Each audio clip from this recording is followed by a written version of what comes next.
Bismillahirrahmanirrahim. Assalamualaikum warahmatullahi wabarakatuh.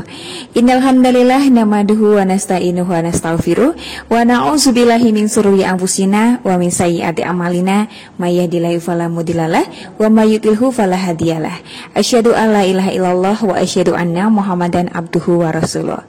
Anak-anak yang Ustazah sayangi, bagaimana kabarnya hari ini? Semoga anak-anak sekeluarga selalu dalam lindungan Allah Subhanahu wa taala. Hari ini Ustazah Nisa akan mengajarkan pelajaran fikih kelas 4. Kita akan belajar tentang sholat sunnah. Nah, anak-anak di rumah boleh membuka modulnya, modul fikih halaman 4 ya. Ada banyak sekali sholat sunnah. Nah, kali ini kita akan belajar tentang beberapa sholat sunnah. Yang pertama adalah sholat tahiyatul masjid. Apa itu sholat tahiyatul masjid? Sholat tahiyatul masjid adalah sholat sunnah yang dikerjakan ketika masuk masjid dan sebelum duduk di dalamnya. Hal ini sebagaimana sabda Rasulullah Shallallahu Alaihi Wasallam di dalam hadisnya, yang artinya, apabila salah seorang di antara kalian masuk masjid, maka janganlah ia duduk sampai dia sholat. Hadis riwayat Bukhari Muslim. Nah, anak-anak, jadi kalau kita sudah berwudu kemudian masuk masjid, maka kita dianjurkan untuk melaksanakan sholat tahiyatul masjid. Waktu mengerjakannya kapan saja diperbolehkan, dengan syarat setiap kali selesai berwudu. Jumlah rakaat sholat tahiyatul masjid adalah 2 rakaat. Yang berikutnya adalah sholat duha. Sholat duha adalah sholat yang dikerjakan pada waktu duha, yaitu ketika matahari berada sekitar 1 penggalan. Hukumnya adalah sunnah, artinya jika dikerjakan mendapatkan pahala, dan jika tidak dikerjakan tidak apa-apa atau tidak berdosa. Sholat duha dikerjakan paling sedikit 2 rakaat dan paling banyak 8 rakaat. Waktu mengerjakannya dimulai ketika matahari sudah berada setinggi sepenggalan atau 1 tombak dan berakhir di saat matahari belum berada tepat menyorot di atas kita. Akan tetapi sangat dianjurkan untuk mengakhirkan sampai matahari terasa panasnya. Artinya waktu mengerjakannya itu boleh sekitar jam 6:30, jam 7 ya. Namun sangat dianjurkan mengakhirkannya sampai matahari terasa panasnya. Berarti sekitar jam 10 atau jam 11 siang. Yang pasti sebelum terdengar azan zuhur. Ada beberapa keutamaan atau manfaat dari mengerjakan sholat duha. Apa saja keutamaannya? Yang pertama, akan dicukupkan kebutuhannya di waktu sore. Sebagaimana Rasulullah Shallallahu Alaihi Wasallam bersabda, Allah yang maha mulia lagi maha besar berfirman, wahai anak Adam, janganlah sekali-kali engkau mengerjakan 4 rakaat pada permulaan siang. Nanti akan kucukupkan kebutuhanmu pada sore hari. Hadis riwayat Hakim dan Tabrani. Kemudian keutamaan yang kedua adalah dikabulkan doanya. Dan keutamaan yang ketiga, pahalanya seperti orang yang bersedekah.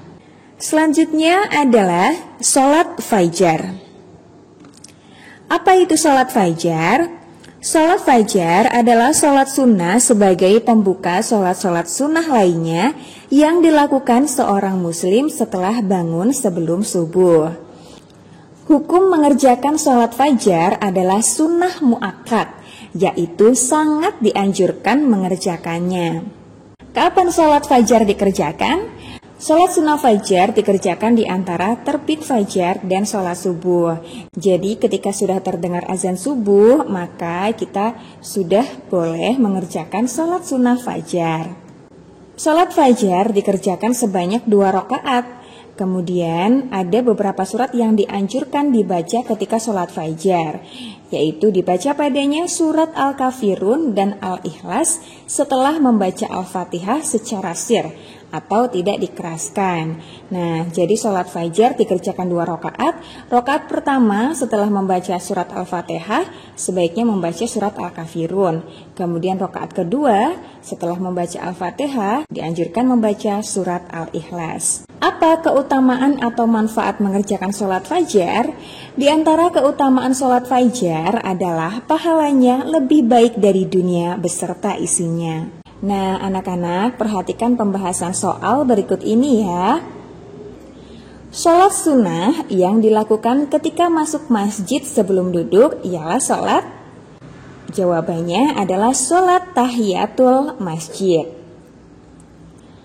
Yang kedua, sholat tahiyatul masjid dikerjakan ketika sebelum duduk atau sesudah duduk?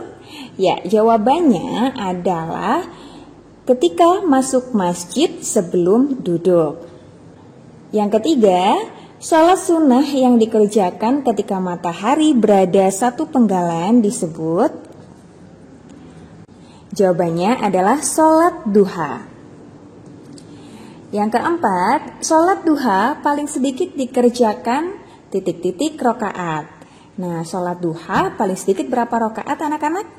Nah, jawabannya adalah 2 rokaat. Yang kelima, sholat duha hukumnya? Tentu saja hukumnya adalah sunnah. Nomor 6, sholat sunnah sebagai pembuka sholat-sholat sunnah lainnya yang dilakukan seorang muslim sebelum subuh adalah sholat. Nah, sholat apa? Jawabannya adalah sholat fajar. Nomor 7, sholat tahiyatul masjid hukumnya? Jawabannya adalah sunnah. Nomor 8, sholat tahiyatul masjid dikerjakan sebanyak berapa rokaat anak-anak? Ya, jawabannya adalah 2 rokaat. Nomor 9, sholat fajar dikerjakan di antara? Jawabannya adalah terbit fajar dan sholat subuh. Nomor 10, keutamaan mengerjakan sholat fajar adalah? Nah, tadi sudah terangkan ya. Apa itu keutamaannya? Pahalanya lebih baik dari dunia dan isinya. Selanjutnya nomor 11, apakah keutamaan mengerjakan sholat fajar? Nah, keutamaan mengerjakan sholat fajar, pahalanya lebih baik dari dunia dan isinya. Nomor 12, ketika sholat fajar, surat apa saja yang sebaiknya dibaca setelah membaca surat Al-Fatihah? Rakaat pertama, surat Al-Kafirun. Kemudian rakaat kedua, surat Al-Ikhlas. Nomor 13, sebutkan 3 keutamaan sholat duha. Apa saja keutamaan sholat duha? Nah, tadi sudah terangkan ya. Yang pertama, akan dicukupkan kebutuhannya di waktu sore. Yang kedua, dikabulkan doanya. Yang ketiga, pahalanya seperti orang yang bersedekah. Kemudian, apa hukumnya mengerjakan sholat fajar? Nah, apa hukumnya anak-anak? Hukumnya sunnah muakkad, artinya sangat dianjurkan untuk dikerjakan. Nomor 15, berapa rakaat ketika mengerjakan sholat fajar? Nah, tadi sudah terangkan ya. Jumlah rakaat sholat fajar adalah 2 rakaat. Nah, anak-anak, demikian pembelajaran hari ini. Semoga kita semua termasuk hamba-hamba Allah yang selalu meningkatkan ketakwaan dan memperbanyak ibadah, baik yang wajib maupun yang sunnah. Demikian pembelajaran hari ini. Sekian dari Ustazah Nisa. Wassalamualaikum warahmatullahi wabarakatuh.